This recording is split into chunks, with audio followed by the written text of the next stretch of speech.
காஞ்சிபுரம் ஆதி காளிகாம்பாள் ஆலயத்தில் உலக மக்கள் நன்மை கருதி சண்டியாகம் விமரிசையாக நடைபெற்றது.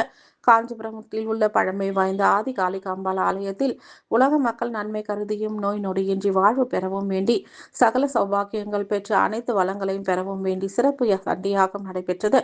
இதில் பட்டு வஸ்திரங்கள், மாங்கல்யம், புஷ்பங்களால் பழ வகைகள் மற்றும் வாசனை திரவியங்கள் அனைத்தும் யாகத்தில் சமர்ப்பிக்கப்பட்டது.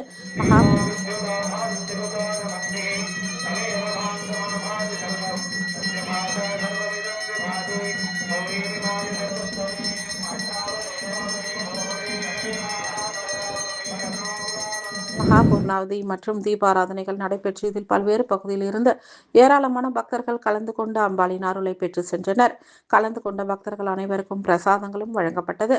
இதனைத் தொடர்ந்து உபயதாரர்களுக்கு பட்டு வஸ்திரம், மலர் மாலைகள் மற்றும் பிரசாதங்கள் வழங்கி ஆசி வழங்கப்பட்டது.